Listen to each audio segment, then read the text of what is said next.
somebody who can lead paid acquisition. In the early days of a business, it's probably somebody that understands ideally multiple channels. They understand the relationship between acquisition and retention in a way that they can speak to all of them. Eventually, they're somebody who can lead paid acquisition. In the early days of a business, it's probably somebody that understands ideally multiple channels.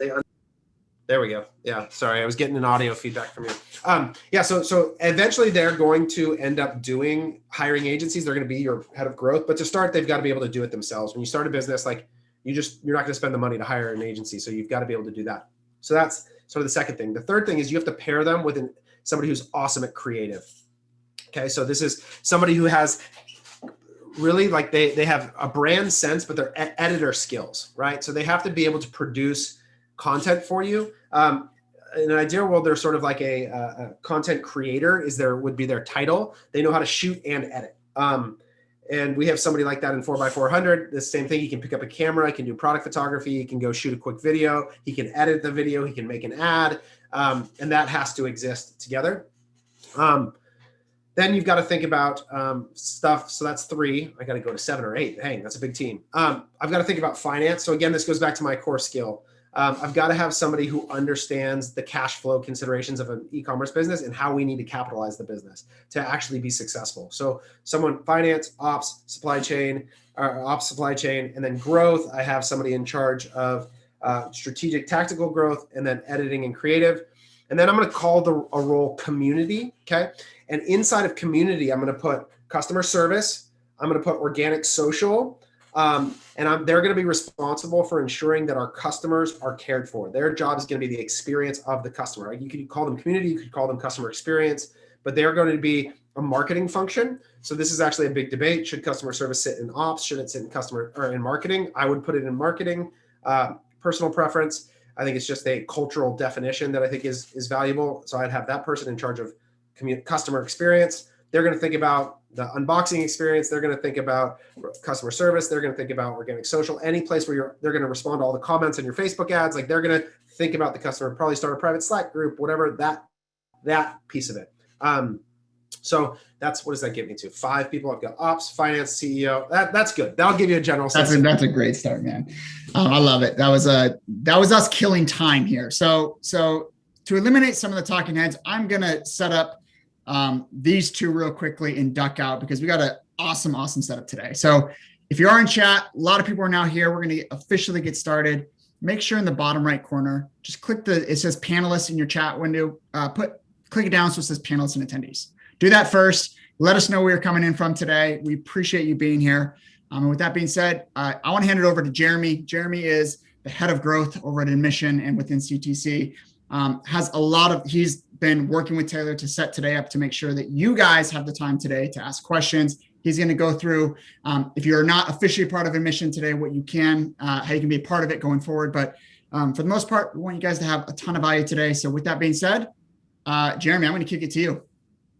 Thank you, Grant. First of all, I want to thank everybody so much for being a part of the open enrollment period for Admission. I hope you learned a ton. You're able to get some clarity around what we know and what we're doing right now around iOS or e-commerce in a post-COVID world. I hope you got an opportunity to go through the Admission training portal, watch some of the trainings, download some of the tools, templates, take advantage of the amazing Slack support with all of our members, as well as our entire team of paid media buyers here at CTC to answer your questions, give you everything that you need to thrive. Now, as you already know, free access to Admission ends at the end of the day today. And we've had a lot of questions about, hey, what happens after the free enrollment period? How do I continue my membership to Admission? So I'm going to answer all those questions. I'm going to go through some of the value of continuing your membership with Admission. I'm going to let you know about some special deals we set up together for you to continue your Admission membership.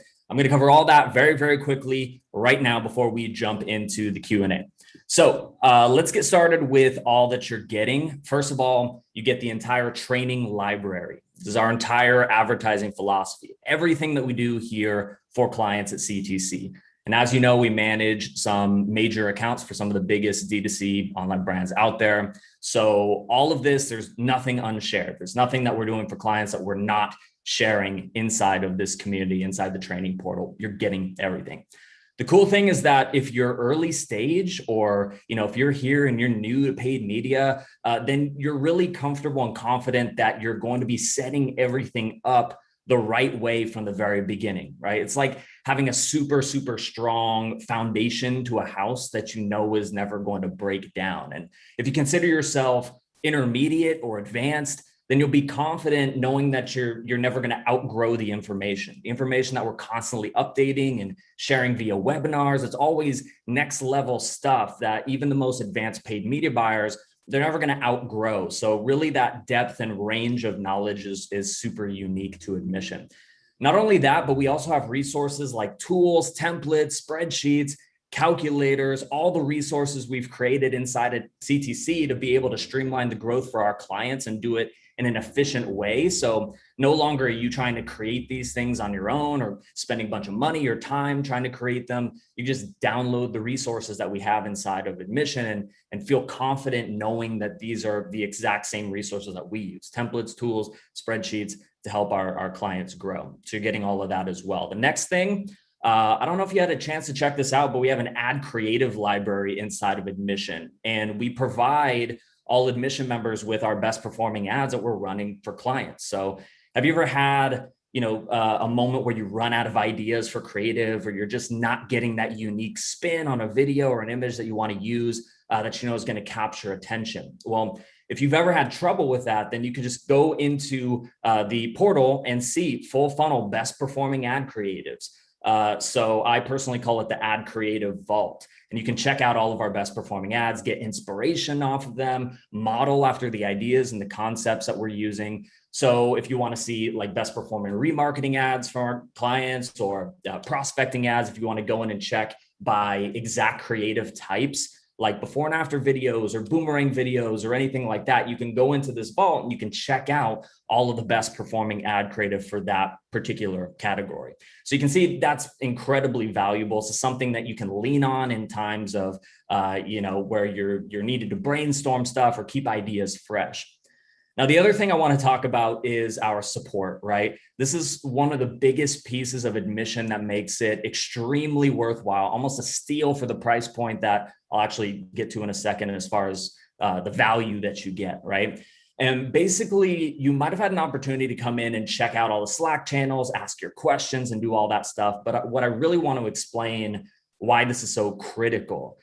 So not only are you given the ability to ask questions, you could drop in screen record videos of what you're seeing in your account. And not only are you having all the fellow members help you with some of those problems that you're facing, or just giving you direction on things that they might have already experienced, you're benefiting from the direct experience from members, but also from our paid media buyers here at CTC, who like double as support people inside of our Slack community. So when you're asking questions, when you're shooting screen record videos to show inside your account and get help, when you're doing all that stuff, you're getting answers from the best media buyers out there, the exact same ones that run our biggest client accounts at CTC. So you can see the value there, right? You can see that it's not just about information, it's also about support. It's about tweaking things as you go along. If all we had to do was have the technical know-how to make all of this work, then all you'd have to do is watch YouTube videos and we'd all be billionaires, right? It doesn't work like that. You have to have that knowledge base, and that understanding is the foundational piece. But as you're running things, problems always happen.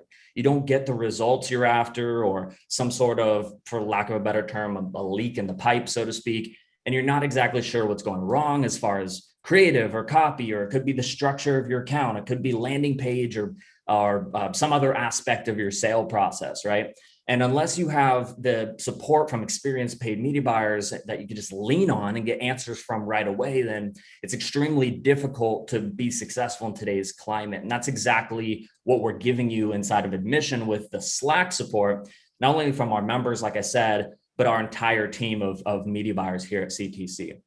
So now that I've walked through all the value that you're getting becoming an Admission member, I want to talk about the investment that it takes to become a member and continue with the family. Now, we have 3 options that we've set up for you. The first one is our monthly membership, and that's only $347 a month. No contracts, no commitments. You can cancel that at any time you feel like it.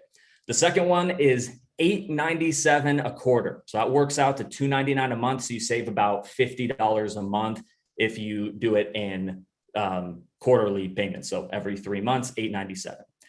And then the last option is our annual plan, right? So that plan is $29.99 for the entire year.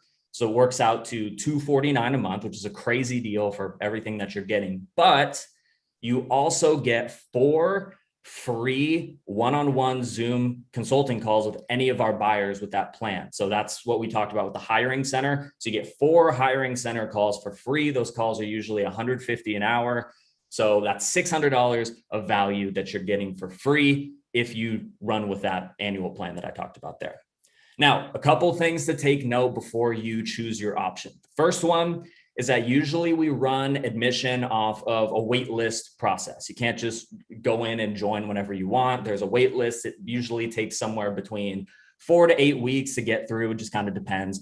And after this promotion, when we have a bunch of members coming in, it's likely that it could even be longer than that, which I'll talk to you about in a second. But it usually takes that long. So this is the only time where you can come on board in admission and take advantage of all the value right away. So I encourage you to choose one of those options, either the monthly, the quarterly, or the annual. There should be a link getting dropped in the chat right now or somewhere in this stream.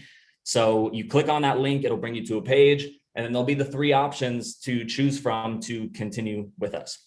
Now, the second thing is that we're limiting membership during this promotion, and there's a special reason why. I don't remember if I mentioned this at the beginning, but we welcomed over 2,200 members during this free open enrollment period, which is absolutely insane. Now, as you can imagine, we can't support 2,200 members just getting put into admission all at one time. It would break the support that we've worked so hard to maintain. And the only reason we're able to do it during this promotion here was because we had a start date and an end date. So we knew what to expect. We had all hands on deck, extra support to be able to accomplish 2,200 people coming on board. So unfortunately, because of that reason, we have to limit the membership during this special deal that we have set up. And what we've decided to do based off of crunching the numbers and making sure that we can, go above and beyond for everybody that decides to stay on board is we're limiting it to 115 new members during this period of time. So 115 new members. So as you can imagine, with 2,200 people chomping at the bit to join and 115 open enrollment spots are limited. So what I need you to do, if you're serious about continuing with admission, growing your e-commerce business, look, you've had a chance to look inside admission. We have the goods, we have the training and the tools, the support to reach and exceed the goals that you have. Then I need you to click the button. I believe should be in the chat right now. And then it'll bring you to that page. And then you could choose either of the 3 options, either the monthly at $347 a month, the quarterly at $299 a month, which is billed at $897 for the quarter, or the annual, which works out to be just $249 a month. So you save $100 a month. It's at $29.99 for the year, plus those free 4 consulting calls from the hiring center. So cool. Thanks for listening, guys. With that said, I'm going to pass it to Taylor. You have anything to add to this before we get popping on the Q&A?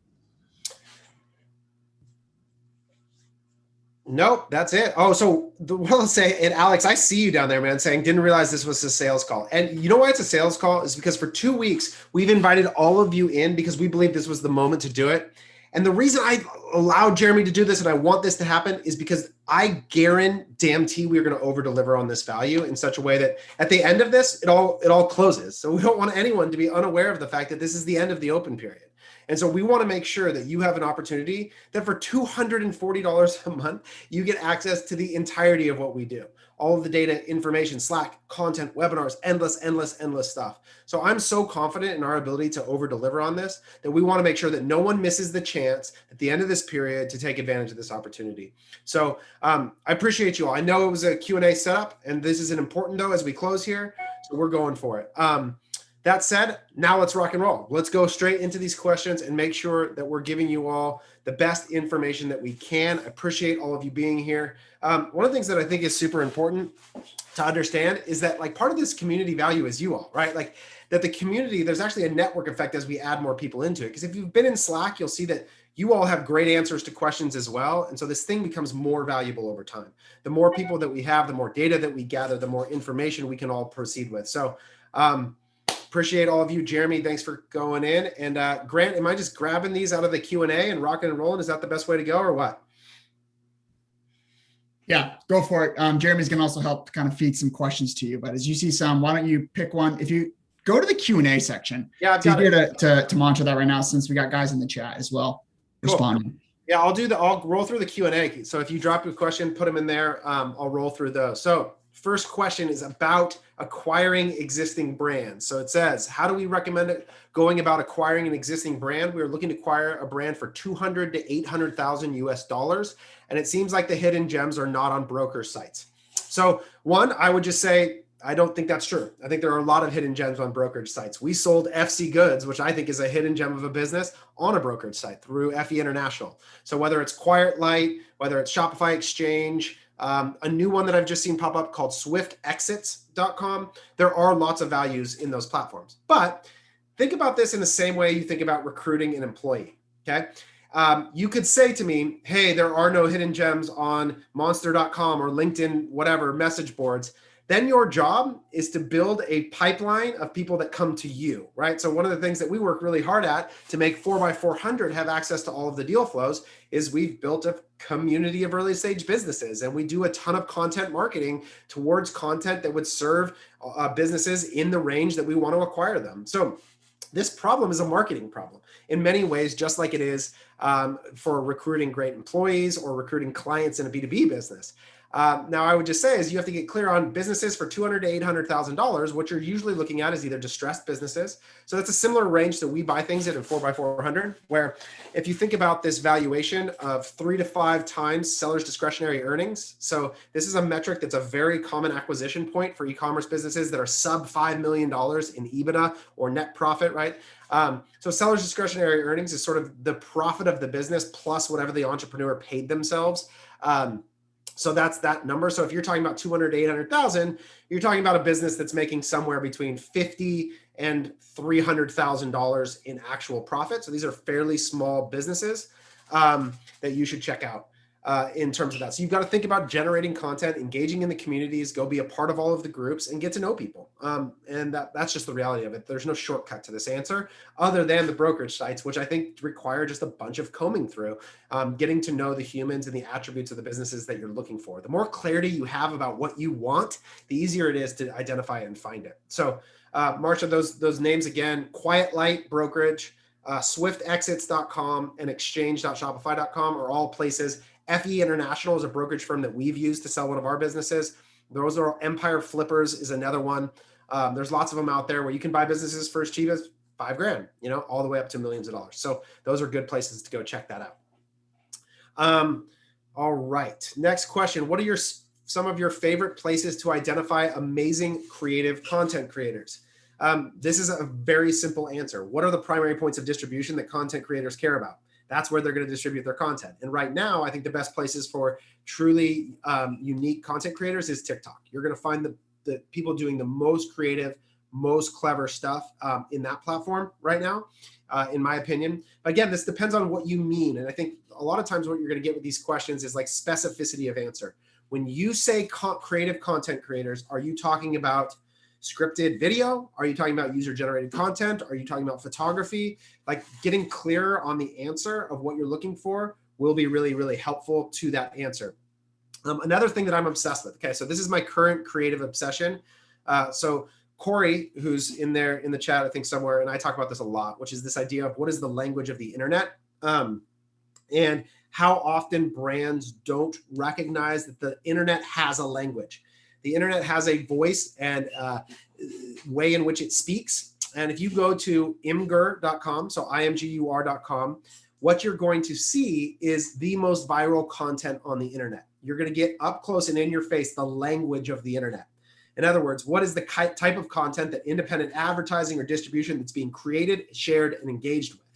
Now, my challenge with this is to go there and then hold up next to it your Facebook ads library. Okay. And what you're going to see is that the language of the internet and the way in which you're advertising probably are very different from one another. And your job is to figure out what the overlap, if you were to draw a Venn diagram of two circles, the language and the most viral content on the internet and your brand, how do you speak in that language?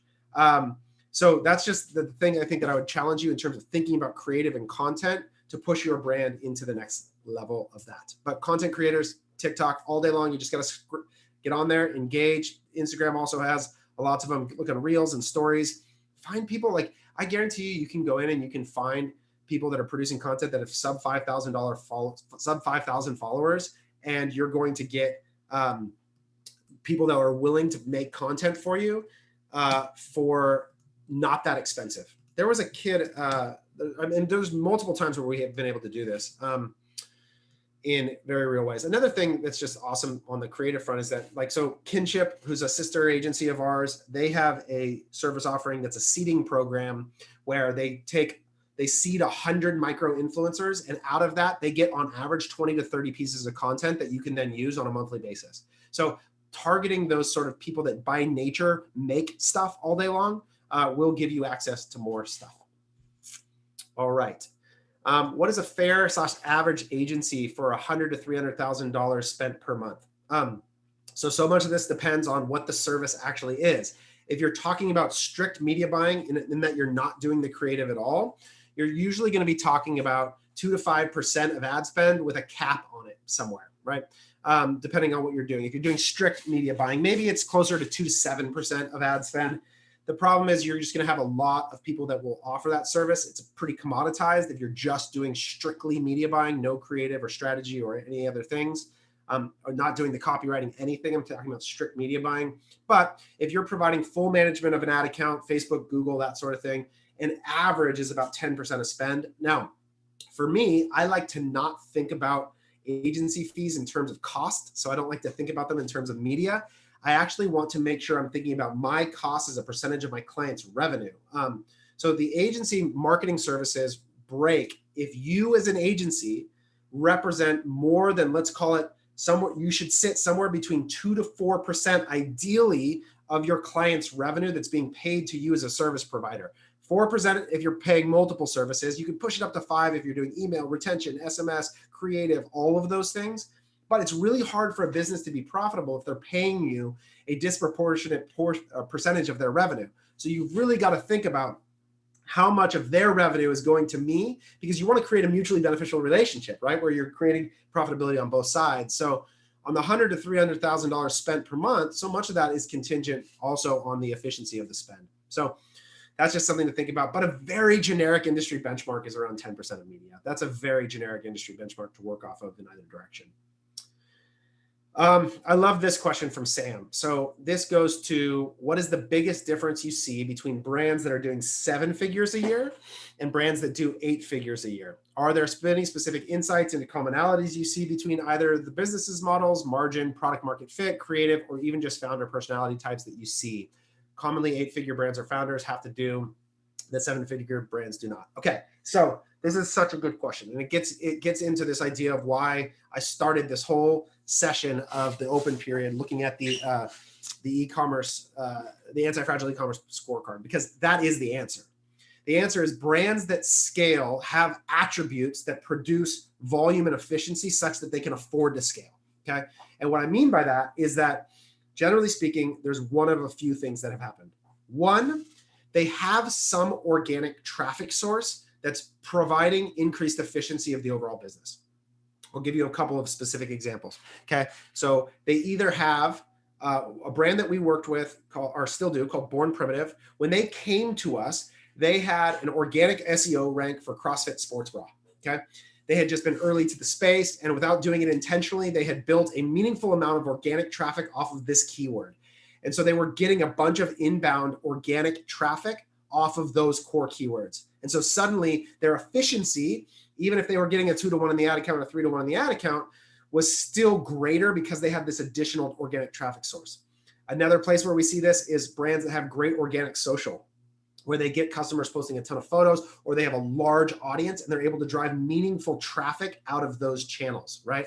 So that tends to be one of the attributes either. And then the third way that sort of happens is that they have a product that lends itself to really great word of mouth that shows up in direct traffic. So the example I'll use here is like APL is a client of ours. They're north of that 8-figure mark. And then what they have is a product that their customer who they sell to, and the attributes of the product lend to people receiving the product and posting it on social all day long. If you go look at #APL, you'll see just thousands of photos of customers just organically doing this. What that does is it creates sort of an organic marketing flywheel so that there's a viral loop created of that. So that tends to be attribute number one, is that there's some organic traffic source that drives up additional efficiency. The second attribute of 8-figure brands is LTV, okay? So when we talk about this principle of 30% LTV within 60 days, 100% increase within a year, the way we came to that benchmark is by looking at the brands that are winning. And they usually have that as an attribute, okay? Again, not all of them, but most of them produce disproportionate value off the customers that they acquire, such that they can be more aggressive on their acquisition and still reach profitability. So they produce increased LTV consistent with that 30 to 100. Or, okay, so they have an organic traffic channel that really works. They have some sort of LTV increase. Or the third thing is they have high AOV with lots of gross margin, so they can be really aggressive on their acquisition. Think about the mattress boom, right? So the mattress boom, or furniture, which is an exploding category, is that you can pay 40% of your margin in CAC, and you can still make a bunch of gross dollars, actual dollars in your pocket. So those tend to be one of the three attributes that exist in those. So how much should LTV increase in 60 days or 1 year? So 30% increase within 60 days, 100% within a year. Those are the targets of what you're after, okay? So that means that if you have an average order value of $50, that customer becomes worth $65 within 30 days and $100 within a year. And I say that meaning that you don't do any paid advertising to the existing customers either. That's just pure additional margin value creation off the back of your owned audiences, okay, through email and SMS. So those are three attributes. Now, there are lots of other ones, like product is a thing. People are really great at product launches, and they consistently can deliver great new product, especially in the apparel space. That becomes one of the attributes. But those three, Sam, the difference is between 7 and 8 figures. You've created an organic demand channel, you have great LTV, or you have a really high AOV with high gross margin, tend to be the defining attributes of those kinds of businesses. Or the fourth one, I'll do last one, is that they have a novel or niche product that produce out like disproportionate Facebook or paid social acquisition outcomes. So this was like when we started working with Theragun, this is a classic example again. It sort of represents two of those boxes, right? High AOV, high gross margin, and a product nobody had ever seen before. And so the Facebook returns are awesome, because what works really, really well on Facebook is novel and niche, things that people have never seen before that are super compelling, or something really niche with a very clear audience to go after. So those are some of them. Yeah, same for Kalo in a way. So Kalo had this sort of combination of disproportionate Facebook outcomes, really high margin product, and so theirs was more a combination of like in the early days. So one, we launched in Facebook in 2017, but they had massive margin on this product, right? It costs like nothing to make these, so they could win. And they also had a really clearly defined customer on the basis of this attribute of relationship status, which was made it a niche product for. We could go into people who work are in the military and are married. We could go after people who are CrossFitters and married. And that sort of really niche targeting allowed us to make very targeted ads in a way that was super effective. So that tends to be how that works. And this is a good sort of example, is that I have a friend, his name's Justin Palmer. He runs a company called I Heart Dogs. So they're, multiple 8 figures, big business, iHeartDogs.com. And one of the things that he always talks about is every time they launch a product, they try and launch it in the overlap of 2 categories, okay? So if you think about pets is like an enthusiast audience, but they would think about doing something like pets and wine. And if you think about the overlap of pets and wine, and you make wine mugs with clever dog sayings on them, now you've sort of double overlapped enthusiast audiences and created products that are really for a very specific person. That's a really powerful. And so every time they launch a product, they would think about like military and pets and try and create products for that crowd, wine and pets, and create an overlap of enthusiast audiences. And sometimes when you can do that, so for Kalo, it's like married people in CrossFit or married people in military, right? Like there's this double overlap of really passionate communities. It's a really effective way to go into an audience. Yeah, it's funny though, Kalo doesn't actually have a great LTV increase. There wasn't as much of that overlap of buying products as you would think. So their LTV had to come from more product development. All right, that was a great question. So glad we got to spend some time on that. All right, Brian Davidson, gut reaction. What do you think of the effectiveness of Facebook ads 1 year from now? Okay, so I'm not going to play your game. Like I won't answer the question, and because it's actually really distracting for me to say the answer to that, because it's going to hold some weight for people in this room, and I'm guessing at a thing I do not know. I cannot give you the answer to that. What I can do is set up a construct and a place and a mechanism by which we can actualize data in real time, and when it changes, we can tell you. So if we were sort of sitting around having beers together and we were all sort of philosophizing about the future and prognosticating about things that we thought was going to happen, I could guess for you. But in this context, I won't do it. And the reason I won't do it is because I'm not going to give you stuff that I don't think is valuable. What I can tell you is that I think if you follow the trend lines of the competition on the platform, the issues related to privacy that are only going to increase as Google gets rid of cookies next year in Chrome, some of the core attributes of the product is that are being attacked, right? So some of the things that have made it really powerful, as well as the general consumer sentiment with Facebook, like you could anticipate degradation in some capacity. So that would be a general answer. But what that doesn't take into account for is the reality that Facebook could do 1,000 different things in the next year to make it different, to make it more effective.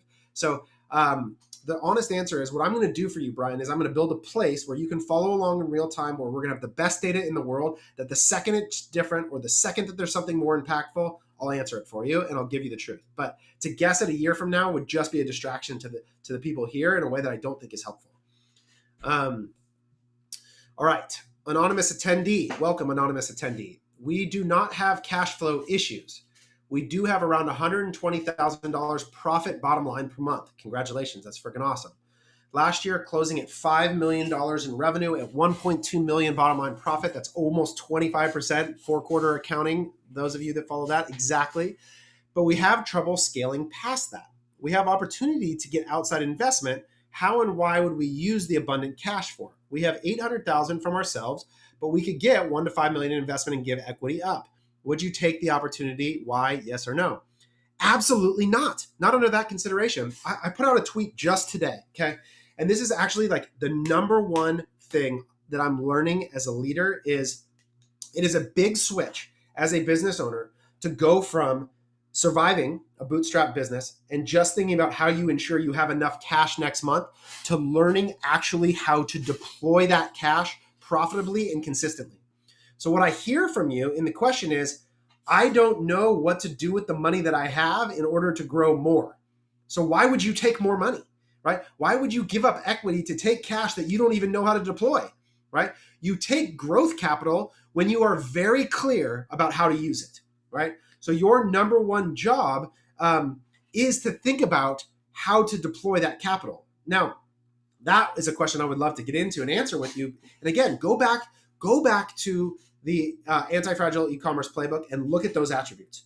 What could we do? Is there ways that we can increase our LTV? Is there ways that we can diversify our traffic sourcing? Could we improve our supply if we could produce more product? Could we develop new products? Do we have go through each of them and figure out how do we actually build a business such that we could get to 10 million and maintain that profitability, or get to 20 million and actually take lower profitability? Because what I'll tell you is businesses are worth more at higher volumes of gross profit.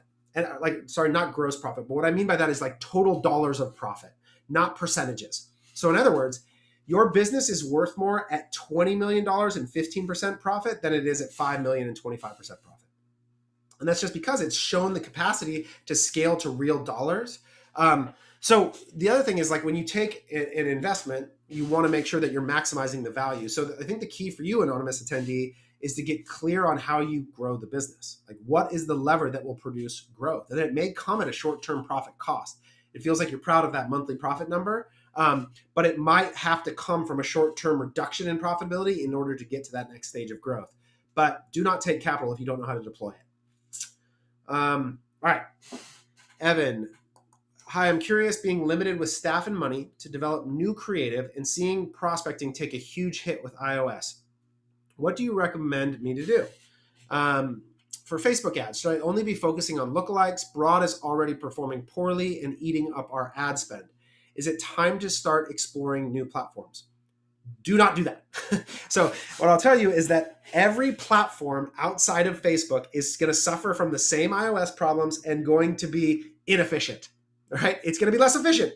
Facebook's the best platform. Win there first, right? So here's what I think about when I see a problem like this, is that I want to force you all out of saying my ad account is not performing well, okay?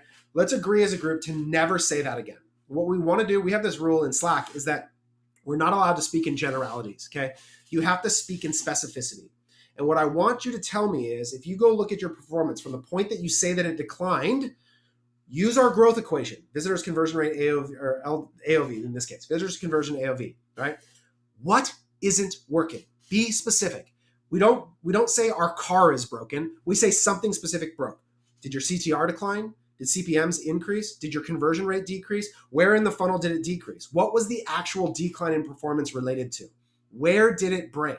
What specifically happened? And what it's going to force you to do is to go in and ask and analyze to get specific. So ROAS declined. Why? Well, if I break it out, my CTR decreased. Why? My frequency went up and my ads are no longer generating engagement. Okay, I've got creative fatigue. Like you're getting to a specific answer. Yeah, Chris McNeil, sort of 5 whys principle, right? But the idea is to deconstruct the idea of ROAS and get to specificity of problems. Then you can think about specificity of solutions, right? There's a famous, I think it's Albert Einstein, I don't want to misquote here, but this idea of like, if you gave me an hour to solve a problem, I would spend 55 minutes thinking about defining the problem, right? And I think that's the case here for you, is to get clearer on what the issue is. Because one of the things that's happening to you, and I'll just tell you, is that you're allowing the iOS thing to develop a narrative inside of you about what's happening. Here's the thing. Across our ad accounts, I'll drop this image in right now in the chat. I was on with Trent and Jimmy, 2 of our managers, before this call. And I was looking, I don't know if I can I put this in here? I don't think I can in this chat. Shoot. But bottom line, the ROAS is not declining collectively across all of our clients. So that's not a consistent iOS issue that you can macro apply to your micro example. It's not real. So you need to deconstruct what is specifically happening to you in a way that allows you to get to the specific answer, Evan. That's my challenge to you. But the answer is not try a different platform. You're gonna have the same set of problems to solve there. The key is solve the problem here in this channel that's the most effective one first. Okay, let's see here. For a solo entrepreneur with a growing D2C brand, what are the first things you would consider outsourcing as you grow before you drown? If it's going down the agency route, what are some of the pitfalls? Any advice on picking a good one? I would not start with an agency. No way. When I think about, so I go back to being a solo founder, and I remember sitting, and usually the biggest thing that becomes an issue is your supply chain. It's fulfilling. We would be fulfilling product. I remember watching my little brother, who started Kalo, sitting with his wife in bed at night, packaging up products, trimming rings, and their house being overwhelmed with product on the fulfillment side. The number one thing I would do is I would outsource my fulfillment. Is that I would get the product out of my house. Now, if you're past that point, then okay, cool. That's that. The next thing then is I would get really clear on what is actually eating up your time. Okay. So I would force yourself into a really clear examination. Take the last 2 weeks, look at your calendar, and write down on a detailed basis, what are you actually doing that's making you drown, right? This is the same kind of thing I have to do if I have an employee that says they're burnt out or overwhelmed. The solution here is to really get clear on what is going on, because there could very likely be a place that you're allocating emotional or physical energy to that you may not have to. That's not actually a good allocation of your own energy in a way that you might be able to produce that. But if you go through it, and if you find that it's like making creative, like doing creative for the ad account, well, then maybe you've got an answer to what you could do in terms of outsourcing or finding out an employee to help you do that specific thing. So again, you're going to hear this sort of repetitive narrative from me, which is this idea of like clarity of the problem. What is the actual problem that you think about outsourcing? And the reality is there's no single answer for what you should outsource first. It's all relative to your skill and capacity. Maybe it's accounting. Maybe you're drowning in that you're terrible at QuickBooks and you can never keep track of your finances and you don't know how many dollars are in your bank account. That is a giant strain if that is the case. And what you need then is you need somebody on the finance side of the business, right? So it's really about you, and it's about who you are and what the capacity is to outsource it. And the reality is, at this point, no matter what the answer is, there's great third-party service providers. Like we're working on, you guys know the team from Bean Ninjas that's in here, Wayne and crew. We talked to a group called Propeller that's really great fractional CFO work. There's so many people that no matter what the service offering is, whether it's 3PL, whether it's agency, whether it's finance, that you can find partners and people to help support with the workload. The key for you is what is actually the thing that's going to give you life? Where are you most impactful? And then how do you supplement from there? So when you talk about picking a good agency, yeah, I have a whole like set of thoughts. If that becomes the area that it goes down to, and it comes down to clarity of what you can afford to pay and what outcome you would need to generate in order to justify that cost, and then to get clear on how they're going to do what they're going to do. So focus on process over outcomes. Don't ask them for case studies. Ask them how they do the work that they do and who would be doing the work, and how they define and measure and solve for problems.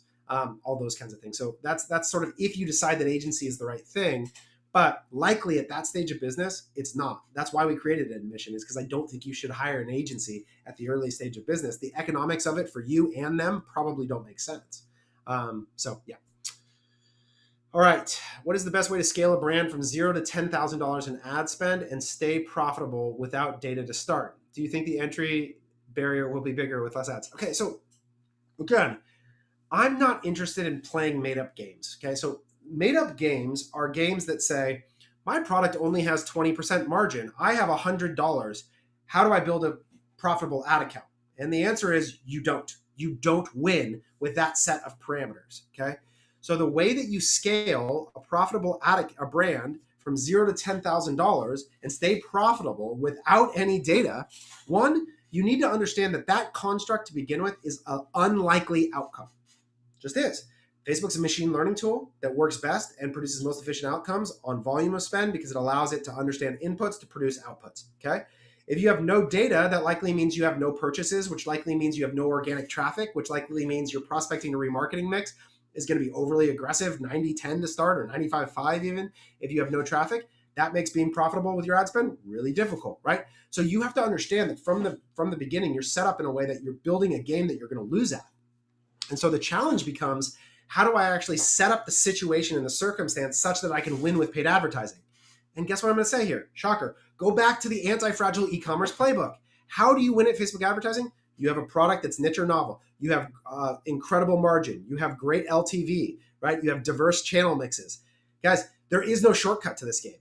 You want to win? You want to have an amazing brand? You've got to do the things that are necessary to succeed, right?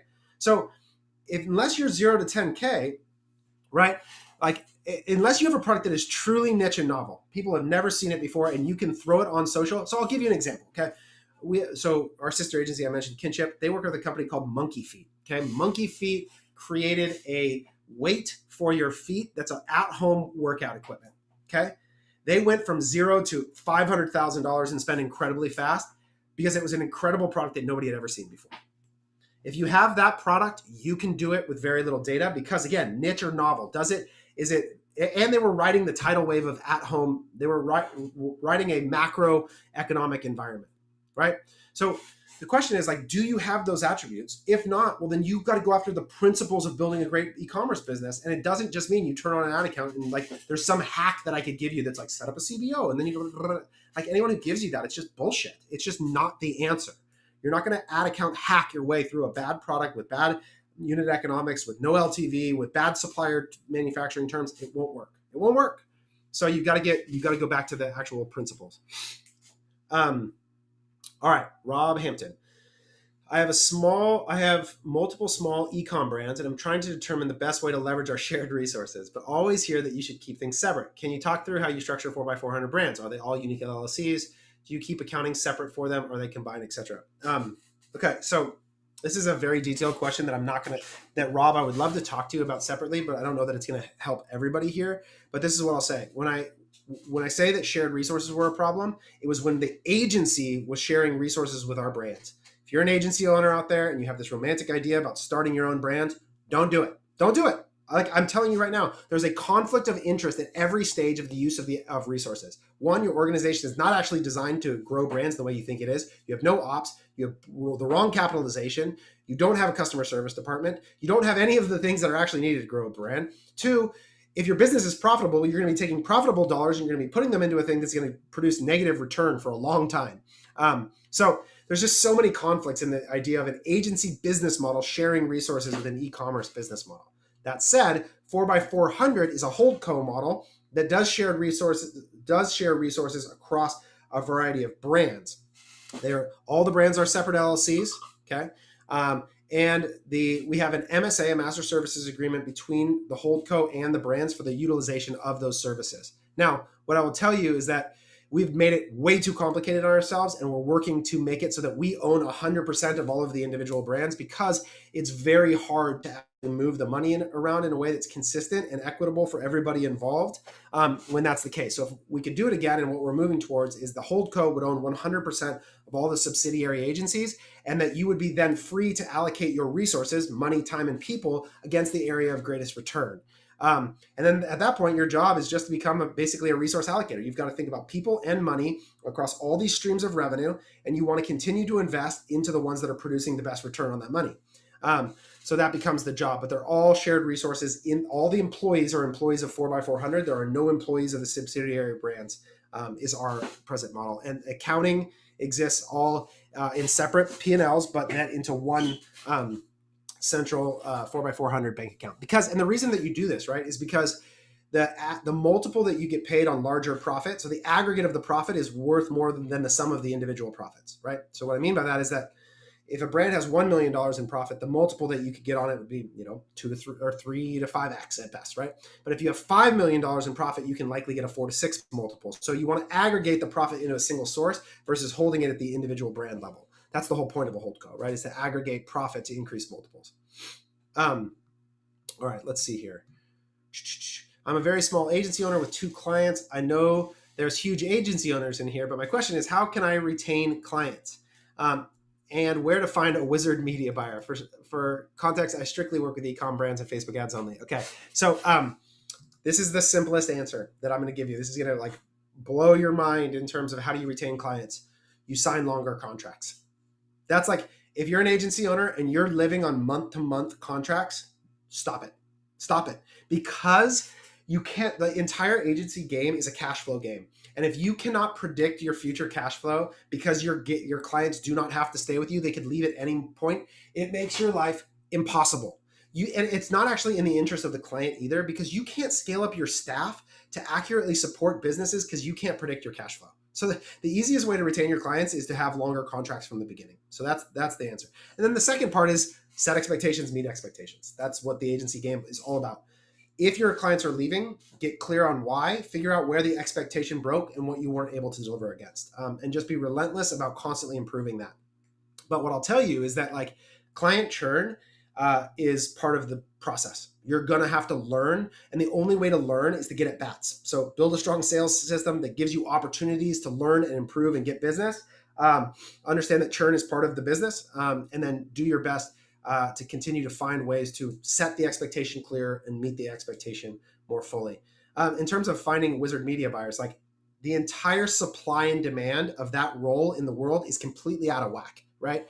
Meaning that the demand for expert media buyers is so through the roof right now in our world, and the supply of people with lots of experience or expertise in the area is really small. So I can't give you a good answer. I can tell you what we do, which is we not only are looking to build a place where you've got to answer this question as an agency owner. Early on, we had to answer this question: is why would why would a wizard, your words, media buyer want to work for you? What do you have to offer them? And this is a look yourself in the mirror, gut check kind of question that's really hard. And early on for us, like we didn't have money. We couldn't pay them more. We had crappy clients. Honestly, our office sucked. Like we didn't have a lot to offer. And the only answer we could come up with was that we would care more about them than anybody else. And that's what ultimately led to our TMYD program, in ways in which we would build a truly special place for people to be, but that we had to work our ass off to make that happen, to be a place that people would want to come to. And now we have this whole process. We're trying to build media buyers. We're actually trying to train people. So if you think about the scholarship program and admission, or what admission is generally, is spaces for people to learn and improve, such that we can actually take people with this raw skills or from adjacent industries and actually help them to become great media buyers. Because the thing about media buying is that it's not rocket science, right? Like it doesn't require 6 years to become great at it. It has one of the best learning curves to effectiveness rates of any skill in the world. So we work really hard at training people as well. And if you can do that, if you can find people, some of my earliest media buyers early on were people that I recognized had adjacent skills, and I would actually teach them how to do it. And that was one of the ways that we arbitraged the sort of the broken market dynamics for buyers. All right. So can you talk about the changes that you've seen in ad accounts you manage since iOS 14? What sort of changes have you seen? Conversions, et cetera, et cetera. Okay. So we're still so early into this, right? Like April 27th or so is when the primary attribution change happened, where you went from date of impression to date of conversion, right? In that primary model. And one of the things that we've been tracking is the change in ROAS between 1 day, 7 day, 1-1, 7-1. And again, I'm going to drop this chart because I referenced it. I wanted to drop it in the chat. But there's basically no change in those primary performances in any noticeable way. Now, the thing that we don't know still, right? There's a lot of question about what percentage of people are opting out. And I've seen data all over the place. I've seen only 4% of users are opting in. I've seen 50% of users are opting in. But we still don't know. And we still don't know what percentage of users have even updated to iOS. So the effects right now, I would anticipate to be still very small. And that's what we're seeing. We're seeing very little dramatic effects. So that's why, to the earlier point, when someone's trying to say iOS is killing my ad account, I would say, hold on.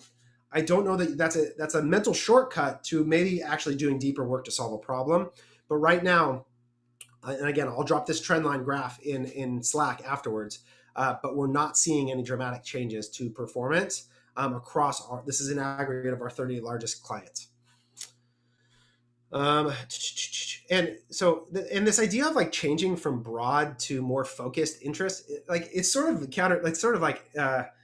doesn't really make sense, right? Because interest audiences are a composition of aggregated data, right? So if your broad audience targeting struggles or your lookalike audience struggles, the interest audiences are going to struggle on the same basis, meaning that they don't have the aggregate data that they were using to comprise those interest audiences. So in reality, the reduction of access to data about user behavior is going to make all of the audience types less effective. It's not going to make broad less effective than interest, right? It's going to be the same composition of aggregate behavior that makes those up that's going to be effective. So I don't know that there's the audience hacking is the key here. But if it is, we'll let you know as soon as we discover it because we're trying things all the time. What data tools do you use for ecom brands and mid-seven figures? The answer is Statless. We built this. I built this. Every day I'm updating this tool to make sure that it is the best tool in the world for the information that you need. Statless.io. Like this is what we built. We built this specifically to answer this connection. Has API connections for all the primary sources, all the views that we teach through, goes through the growth equations, gives you benchmark comparisons. I think it's the best data tool that there is. Obviously a little biased. Okay. James, based on your Bamboo Earth case study, why did you choose marketing a quiz versus setting up a simple offer for one product? Do you feel quiz is the best way to figure out which audiences will scale post iOS? I think quizzes are super, super powerful because they lead to, like, I think we got I want to say 10x the email capture. So even if you can prospect at almost a comparable result to a single offer on a SKU, the amount of emails that you capture that allows you to drive up the value, especially if you have a high LTV business like Bamboo Earth, is super, super powerful. The other thing is conversion rates on quizzes of users that make it all the way through quizzes are really, really high. So they can be really, really powerful tools if you can make them work and you can engage them in ways that are creative and exciting for customers. All right, let's see. Who do you recommend for building videos? Or is this something your company is to hire for? One of the searches, such as, I really like that underwear ad with the color changing backgrounds with the different color boxers. Yeah, Zachary, we do creative all day long here, from new production to iterative ad creative. Obviously, that's one of the core things that we do. Expert Creative is the service where you can buy it on a project or recording constant basis. So that's what I would recommend. But there's lots of freelancers out there as well. But if you're looking for agency support, obviously that's the answer that you're going to get from me. Taylor, you mind if I cut you off here real quick? Go ahead, man. Cool. So everyone, as we're getting closer to the end of this Q&A, I just want to say that we appreciate everybody coming through here. And I had a few messages coming through the chat asking for the link again for membership. So I had Sam actually drop that in the chat. It's probably about a few messages up there. So look, we'd love to prove that your experience inside of admission during the open enrollment period wasn't a fluke. We're always leveling up the content, the webinars, the support. We're constantly bringing in new paid media buyers to CTC that'll help you support you on the journey. So it's only going to get better from here. And if you want to continue on with admission, just click the link in the chat that Sam dropped in there. There's 3 different membership options that you'll see on that page. And we're looking forward to having you continue with the family. So back to you, Taylor. Yep. So I'm going to keep rolling through here so we can get as many as you can. So Zach, you also asked about if you guys would ever consider partnering with a starting brand as a case study in exchange for a percentage of the company. No. And I wouldn't recommend you do that. And I wouldn't recommend that agency owners do that. Okay. So there's a tension here, which is that equity is your most valuable asset. It's more valuable than cash, right? So like, think about this. If I have $100, okay, what do I think the value of $100 is going to be a year from now? Well, depending on what you believe about inflation, it's going to reduce in value between 1% and 10% over the next year, right? Now, if I have equity, okay, equal value right now, $100 in equity, do I think that equity is going to be worth more or less in a year from now? Well, if you don't believe it's going to be worth more in a year from now, then what are you doing? Then why are you running this business? So it's like paying for things in Bitcoin. I would never give anyone my Bitcoin to pay for something on a fixed fee basis. I'm going to end up paying 10x the value of it than I have to. You pay for things in cash. Cash is the cheapest medium of exchange that you could possibly offer. Do not pay for things in equity unless you have no other choice. It will be the most expensive way you could ever pay for anything if you believe in your business. Now, as an agency owner, well then Taylor, if that's the most valuable asset, the problem is when you're a minority shareholder of a tiny piece of liquidity or a tiny piece of equity, your pathway to liquidity is years away. So the present value of cash for an agency business that runs on cash flow is actually greater because you can redeploy that cash into your business to get a return, right? So the point is that agencies want cash, businesses want equity. You should not swap them with each other. That is the bad way to do it if you can avoid it. And now I understand that there's times where you have no cash, you have no choice. But as little as possible, I would pay for things in equity if I can afford not to. Okay. What ecom niche do you recommend to start right now with less than $20,000? Like that is just not the directional way I would ever think about doing this, right? I would never think about trying to work that way into a business because the reality is like, you have to love this. Like you have to be obsessed with it. And so the question is, I would want the attributes of the anti-fragile e-commerce business. I want great margin. I want great low cost of production. I want high LTV potential. I want niche or novel. I want diverse traffic. I want all those things in the business type. But more than that, I better know something about it. I better love to hang out with the customers and I better love giving my life to it because you are going to spend endless amounts of time growing an e-commerce business if that's what you're after. So that's how I would actually think about this question is like, what am I uniquely positioned to do? What do I understand more than other people? And then where can I go and build from there? Now, like if you want a very generic answer, like there's product categories, like skincare is a great business category. It's hyper competitive, but pretty good LTV, low cost of product. So if that's the kind of thing, then go work from the sort of definitive attributes that you want and work out from there. We're thinking of hiring for an in-house media buyer. Where do you recommend looking for someone like that? Like agencies, like media buyers from agencies is probably the best place that you want to try and hire in-house. Again, the thing about hiring in-house versus agency is always just a question of your capacity to develop them, your capacity to retain them, your ability to provide them context, which is why I would always put in-house media buyers into a community like admission. And you have to recognize that you're going to face high likelihood of turnover because they have optionality, lots of it. You're going to ensure that they have to be managed and developed and ensure that they know what they're doing. And they're incredibly hard to hire right now. The economics of it are very out of place because a freelance media buyer can make a ton of money. They can make a ton of money. So you're going to have to overpay to bring them in-house, especially if they're experienced. Do I have a favorite 3PL partner that works best for brands? We work with Promofill. I also am a fan of ShipBob. Those would be my two. What is a good software or website to use for making creatives for beginners? I know that's a question that gets asked a lot in admission. Jaden, I've seen you answer it before. If you could throw an answer in for that. I know Canva is sort of one that gets talked about a lot. But there's a bunch of other ones that are great, sort of easy tools to work with.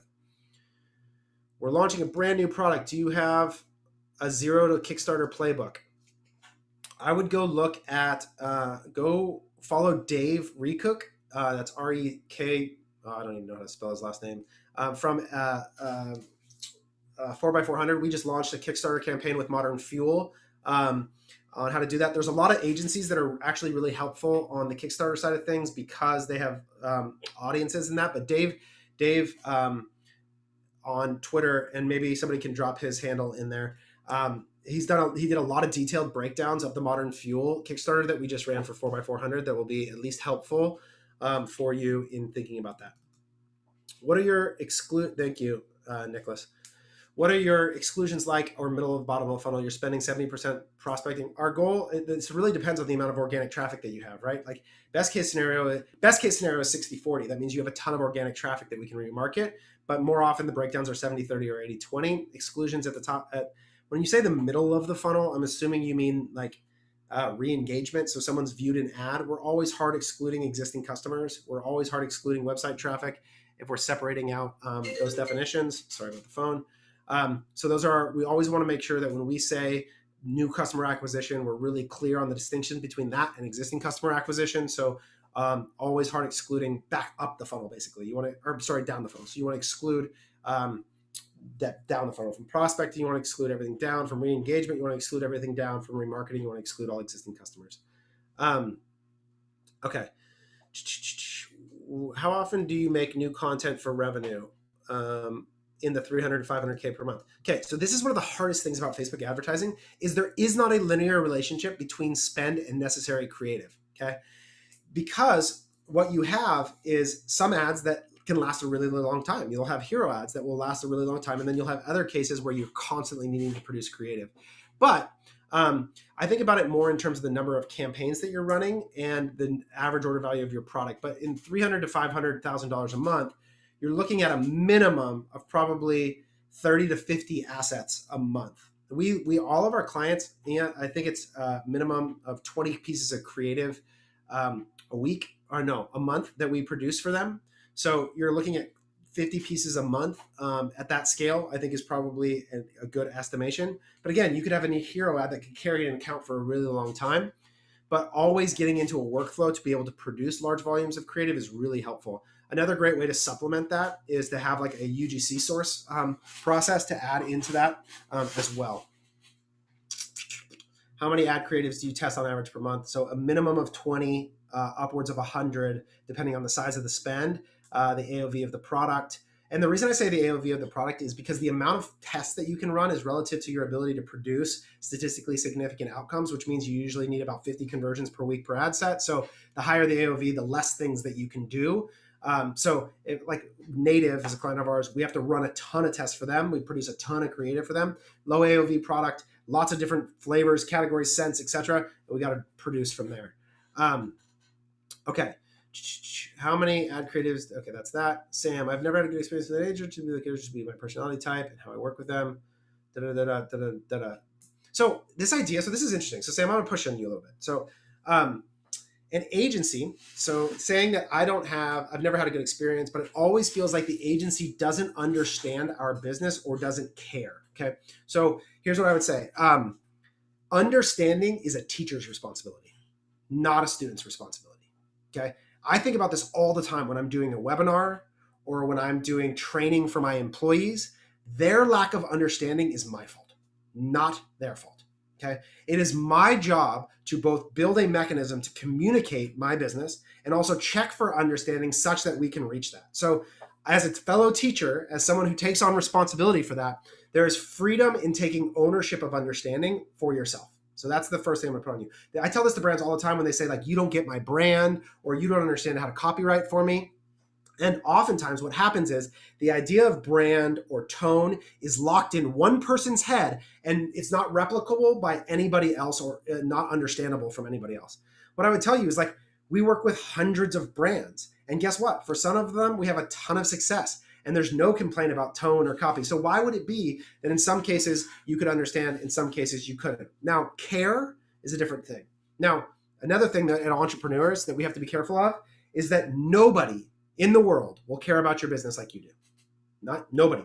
And that expectation shouldn't exist that they do because they don't own the business. The question is less about for you, what I would get to is a clarity of definition of care. Okay. Because if what that means is what it means for you, which is that you will work at any hour of the night, you'll respond to calls at any moment or any existence, you are not building a structure that can invite partners into being successful. So part of this is just developing a relationship. The same thing with your employees. Like you don't actually want to build a system that requires that your employees care the way that you do. That's not actually how you build a successful thing, is that you create ownership expectation of employees.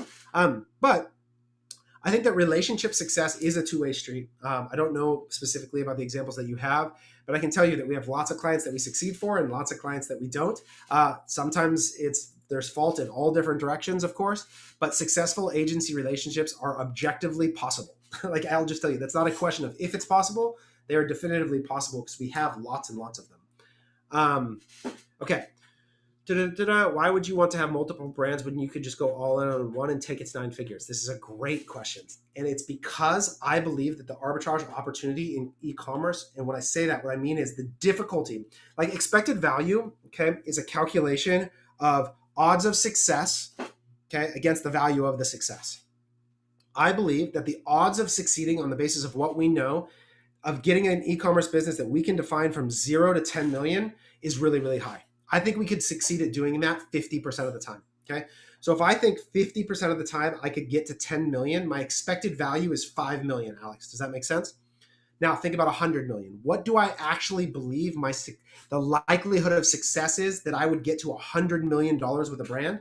I think those kinds of outcomes are incredibly difficult to produce. And on a simple expected value calculation, I would have to produce a 9-figure brand 5% of my outcomes. And I actually think the likelihood of that is much, much, much, much lower.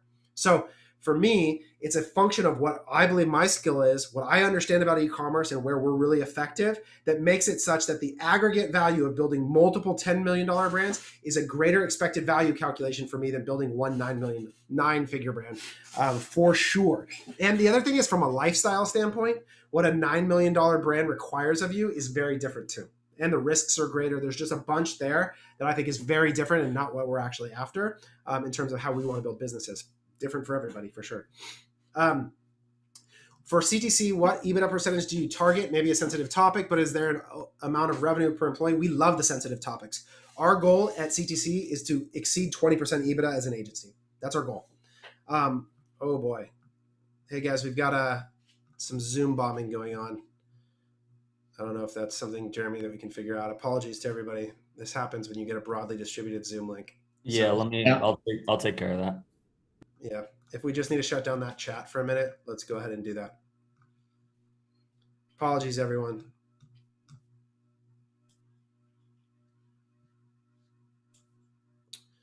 So yeah, we target north of 20% on the ad spend side of things. Or north of 20% on the EBITDA as an agency. And that's been challenging. What I'll tell you is that agencies go through these weird cycles where in your early days, you're probably sitting here and you're going 20%. Like I'm probably running at 30 to 40%. When it was 2 of us, when it was 3 of us, when it was 4 of us, that's really easy to do. As you add in management layers and you add in admin and operational expenses and you add in more HR and all the things that go into it, your overall efficiency will decline. And it's not to say that it's not doable, but it's really difficult. but that tends to be a target. And then is there an amount of revenue per employee that you target? So this is a great question, and it's a metric that we look at a lot. So right now, one of our goals is our payroll as a percentage of revenue. We want to be below 60%. We're not there yet. We're closer to like 62%, I think, right now, is our payroll as a percentage of total revenue. But that gives you a sense. Our business is really high gross margin, meaning that we don't have a lot of high cost of service. We don't use a lot of outsourced product, outsourced people. So that would also be a difference in your business model. You might have a lower gross margin and a lower payroll as a percentage of revenue. But this year, I think our goal for total revenue per employee is, let me do some, I don't know where my phone is. It's like 20,000. Yeah, it's around 20. I don't know, $200,000. That sounds close to right. So yeah, that's about where we're at. Hi, is there a recommended Facebook ad strategy for lower costly budget? Looking to work with CTC in the future, but monthly spend isn't there. Yeah, this is a question that comes up a lot. There's a ton of these. How to spend your first few $1,000s in admission in the training courses. I'm sure we could get that figured out for people. Jeremy, how are we doing on the chat? Can we? I think it's okay, Taylor. It's just a panelist right now. I think it's solved, but apologies if others are seeing it. Let's try it for a couple more. If we have to shut down, we did. Okay, cool. So that goes in there. I think the key is to start with a very clear, specific funnel with a specific product. When you can get to spending, enough to generate 50 purchases, you want to focus. If you're sequencing, you're going to sequence from the bottom of the funnel up. So you're going to go after DPA remarketing, then you're going to go to website traffic, social engagers, and then to pure prospecting. So that I think we have trainings on that specific question, Alex. DreamStation shirt is super cool. Thanks. I had a fancy shirt on this morning, and then I got on and I was like, dude, what am I doing? I just want to put on a t-shirt. So I put on my DreamStation shirt.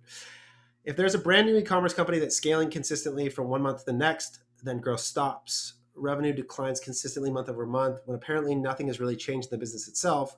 Going by the growth formula, the conversion rate dropped by 50% when nothing in the website itself changed. To what extent could you attribute this to product market fit? And if it's very little, man. So if every other metric held constant and my conversion rate dropped, I'm going to want to go even more specific. Okay. So I'm going to want to look again, why did conversion rate drop? I'm going to compare my conversion rate on mobile and desktop. Then I'm going to compare my conversion rate of every single page. I'm going to look at add to cart to initiate checkout to click from page view to add to cart. I'm going to look at every piece of conversion rate. And likely what will happen is that conversion rate by source will be one of the primary areas where you'll actually get the answer to this question, which is to say that if your conversion rate declines on your direct traffic, likely a website problem, okay? Because conversion rate on direct traffic or organic search or branded search should be consistently really, really high and should not suffer sudden decline. If it does, there's likely a website issue somewhere. If the traffic decline is from a source like Facebook ads, then you can go into discovering a Facebook advertising problem. So I would get clearer on where the decline happened. So I would look at it by mobile desktop, I would look at it by source, and then I would look at it by specific pages on the stages of the funnel to get an answer, Camilla. That will help you get clearer again. Spend most of the time on the definition of the problem. How do you go about creative test planning on Facebook for high AOV clients? You do less of it. It's just the reality. You have to get clear and you have to get them invested in. So I'm going to spend more time on the front end. Like Facebook creative can happen in two ways. It can happen in this way which is very iterative, which is I don't have to spend a lot of time ideating because I can try a lot of things and I can allow the data to tell me and I iterate and learn from the data. Again, that's the example for native or a 30 or Kalo or things like that where I can do that. If you have a really high AOV product, you have to spend more time on the front end thinking through the solution and the test and the concept because you don't get to try that many things. So you have to do fewer things and you have to put more thought work into the front end of it. How can you create a board of advisors for an e-com brand?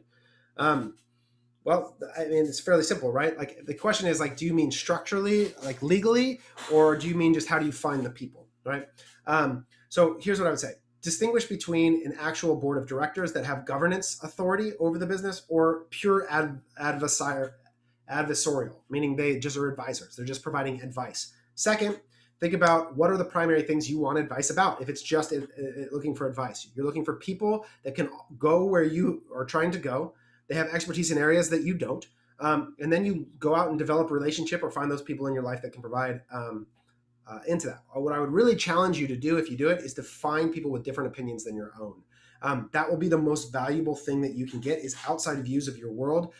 Having a diverse board, both ethnically as well as experientially, are really important attributes that can really help you there. But it's a relationship game, right?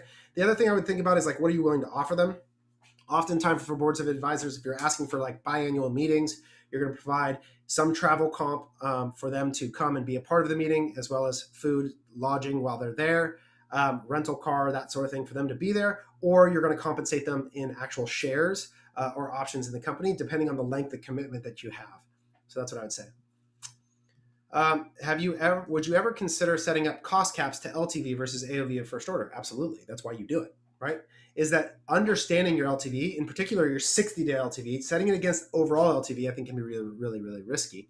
And then allows you to adjust your target CAC accordingly. Now, the more specific you can be, you got to be careful to make sure that you're not using a LTV model that's specific to a subset of SKUs and then selling a different set of SKUs that don't actually have that LTV. So you have to be really clear. But absolutely, that's why you want to get the answer to your LTV, so that you can be clearer on your target CAC. All right, let's see. We've got about 10 minutes. We'll keep going here. How do you get hired for a media buyer role in the US as a non-US resident? I'm having a hard time agencies accepting. Hey, Luca, follow CTC. We are going to solve this problem. I don't know where you are, and Grant's going to kill me, but I care deeply about solving this, because I think this is a massive advantage for agencies that are going to be able to serve global markets. First of all, there are agencies that have global teams. So just know that. There are giant, you go to any of the big 5 agencies, they have remote world positions. They have locations all over the world. But for us, we're working really hard to be able to get the capacity to hire internationally. So we'll have Canada by the end of May. We're going to be able to hire in Canada. By the end of next quarter, Europe. And then after that, we're targeting Asia and Africa in the next 6 to 12 months. So we're working really hard, because I know we have an incredible audience all over the world, and you all have great experience, and I'm eager to figure out the ways. The reason we're slow is because we want to make sure we can offer you the experience and benefits and setup that we have for all of our employees here in the US. We are not looking to arbitrage international costs. That's not the game we're looking to play. We're looking for talent, and we want to compensate you and provide you the benefits and resources that all of our employees in the US have. And that's hard, to build systems that can asynchronously communicate in multiple time zones, to figure out the employee regulations and laws in other countries. One thing I'll tell you is that there's a reckoning coming for a lot of US companies that are hiring international freelancers and treating them like employees. There's going to be a wave of litigation in different places of people that are behaving this way. And we're not going to do it that way. We're going to do it legally, and we're going to take care of people that are employees of CTC, just like we do our current employees. So it's taking us more time, but it's coming, and it's going to be sustainable when we do. All right. Let's see. Kevin Woolman. We have great margins, great content, great LTV, great customer retention, great email strategy, 97% 5-star reviews. Website could use some work, but average conversion rate is still above 3%, with 6 to 10% on days we do email blasts. Yet every time we bring on a top-tier agency, they underperform our in-house results, which are already subpar at best. What could be going on the 9 agencies over 5 years that have failed in our account? Yet we can put minimal time into the account and outperform them. I'm going to give this as an anecdote. I once was at a conference, and I listened to the GM of the Los Angeles Rams. So if you're not an American football fan, that's an American football team in Los Angeles. And they had just gone to the Super Bowl and lost. Okay, so they're coming off a season. And the GM was asked this question of like, hey, how, when you took over the job, were you able to make the system work with Jared Goff, the quarterback? Okay, because they had drafted this quarterback, which is like the most important position in football, 3 years earlier. In the first 2 years, he wasn't good. And then they hired Sean McVay, and they ended up going to the Super Bowl. And the GM gave this incredible answer. And he said, sometimes you have to work to make it work. And what he said was, we had to think about who Jarrett was, what he was good at, and then built the team around them to make him successful. Now, what I would contend for you is that when it comes to any relationship, whether it's with an employee or in agencies, sometimes you have to work to make it work. What that means is that you have to put the work into the relationship, the structure, the workflow, the KPIs, the accountability in order to make the relationship successful. And when I hear that you've been to 9 agencies in 5 years, what it sounds like is that there's not a lot of working to make it work. Now, again, what I would find is that an agent, I would put a lot of time into the trust exercise, okay, of finding an agency and interview the people that you'll actually be working with to understand their process, and then figure out what you really believe or what they think is necessary to make the relationship work, and then commit to it for a long time. And what you want to see is improvement of the relationship over time. This game of constantly comping against an in-house thing, I find that to be the most destructive form of relationships. It's like having like dating somebody and going like, I'm going to date this other person too, and if you're not better than them, like I'm going to leave, right? Like no relationship works well that way. That's just my experience, obviously a little biased.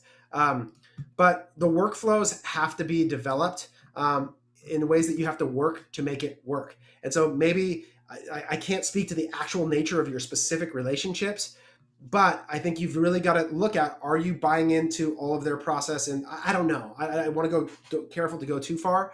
But again, agency client relationships objectively can work. So the question is like, what is true about the nature of your relationships such that it's a struggle? It's the same thing I would have if somebody came to me and they said, I've dated 40 men and none of them are, working out, or 40 women and none of them are working out. It's like, well, let's talk about what does it mean for it to work? What is the expectation of what it looks like to be successful together? And oftentimes that there's, some work to be done on the mechanism by which, or the structure of what those relationships are. So that's my opinion. How do you think about hiring and training staff and keeping up to date with the new changes in e-commerce and paid marketing industry? What is your tech stack for training? So this is something I think about endlessly. I think about this endlessly, right? Because going back to the thing that we talked about earlier, there is the market is out of whack for hiring direct people with experience. It'll cost way too much money. You'll overpay in the market presently relative to the value of the actual provision of the service. So when we think about hiring, we think about trying to, one, identify the core skills that make up someone successful at the role. And this is really defining, like literally not the experience that you want them to have, but the skills that you want them to have, okay? So they're analytical thinkers. They're good at math. They, they don't make spelling errors. Whatever the set of media buyer attributes are that you want. They display patience in the face of data. Like whatever, again, skills, not experience, right? And then I figure out ways. Your hiring process's job is to create a process for measuring those skills that is objective as possible. And we do that with skills and values. Those are the two areas that we look at. And we try and create specific questions that analyze or assessments that analyze those skills. And that's the primary jobs. And then we want to rate and have multiple people do blind ratings of those skills in the hiring process, okay? And then the other thing to think a lot about is, what do you actually have the capacity to train for internally? So the reason skills is actually more important, because we can teach people to use Facebook Ads Manager actually in platform. Or it's actually a fairly easy thing to train, but training someone to be an analytical thinker is like much harder to do, right? Like it's a harder actual skill to train for. So one of the things you also have to be honest about is, what is your internal training capacity?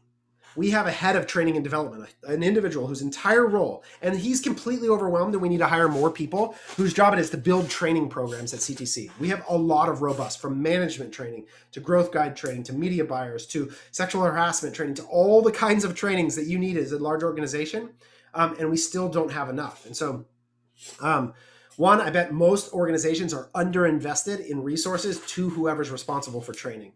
But part of what we built Admission for is so that as we built training material, when we do things like this, we can then repurpose them into resources for our onboarding experience. And then we can use them in an Admission, and then we can use them for our clients. So we built systems by which we can create value and use it. If you guys have ever seen that sort of circle drawing I did where I talk about the network effects of our system, is that we want to make it so that if we invest money in developing a Facebook audit system, we can take that and we can use it in multiple places. We can use it in employing training. We can use it in admission. We can use it as a content lead magnet, so that when we can invest in these things, we can get disproportionate value in return. So it's hard to do. And then in terms of keeping up with new changes, I actually don't feel a lot of pressure to do this.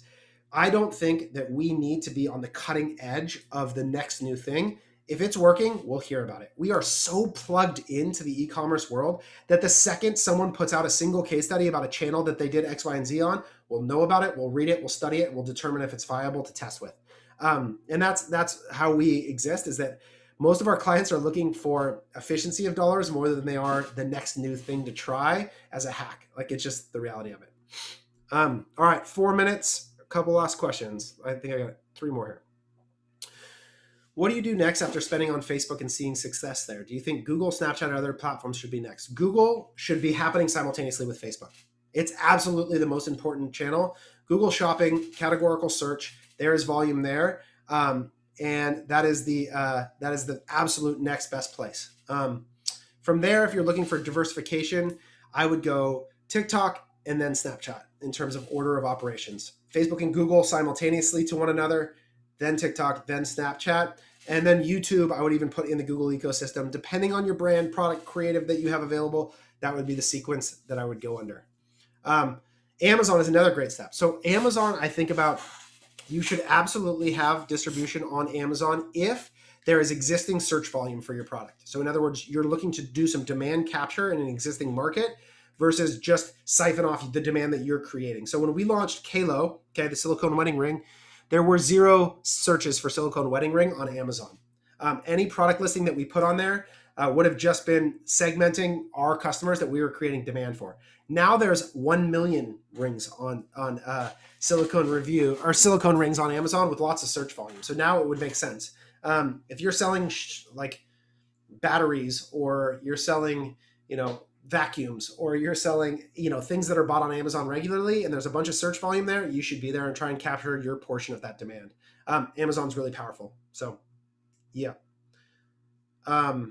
Last one, Grant, I see you popped on.